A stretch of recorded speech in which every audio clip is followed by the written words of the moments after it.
nous a semblé utile d'avoir au sein de la TEC un alignement de notre position par rapport aux différentes actions que nous menons, différents travaux, parce que nous avons ce congrès. Ce congrès, c'est effectivement les exposants, mais c'est aussi les appels à communication, donc toute la réflexion qu'il y a eu sur les thèmes. Mais nous avons aussi les travaux dans le cadre justement de la convention avec la MINT, avec les différents groupes de travail sur les véhicules connectés, sur la décarbonation, sur la logistique urbaine, sur les données véhicules, infrastructures, etc. Le congrès de la Tech ITS France est donc un congrès qui a beaucoup de mérite parce qu'il concentre à la fois des experts de la mobilité, des transports, de l'infrastructure routière, de l'aménagement du territoire, avec des experts aussi du monde des technologies numériques, du traitement de la donnée, de l'IoT, et donc ils sont fédérés au sein des enjeux d'aménagement et de gestion des trafics, de gestion des offres de transport et de mobilité à l'échelle d'un territoire. Nous avons participé l'année dernière au 51e congrès ATEC ITS. Et cette année, nous sommes revenus parce que ça nous a permis de rencontrer d'autres nouveaux partenaires qui intègrent l'intelligence artificielle à la gestion de la mobilité urbaine. Et nous avons trouvé pertinent cette démarche-là parce que nous voulons apporter ce savoir-faire-là également en Côte d'Ivoire pour faciliter la gestion de la mobilité en Côte d'Ivoire, surtout à Abidjan.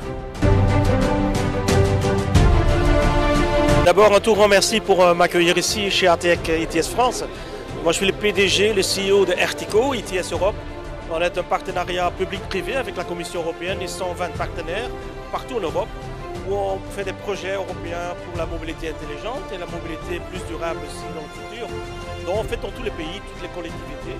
Et je suis très ravi d'être invité comme chaque année par nos amis de ITEC, de ATEC France, qui est en fait un ATS national. Ils font partie du réseau d'ITS nationaux, dont lequel Ertico fait partie aussi. On est le pionnier.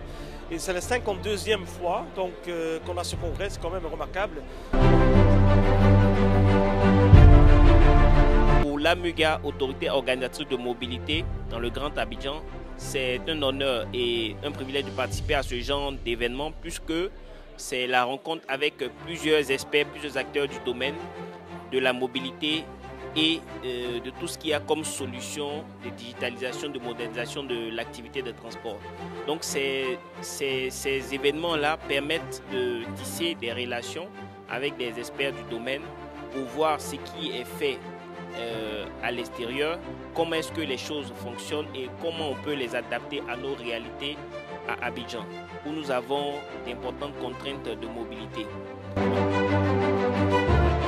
Deux fois, nous sommes heureux de nous retrouver ici pour partager notre expérience et recevoir également les pratiques, je dirais, encourageantes et innovantes des autres partenaires.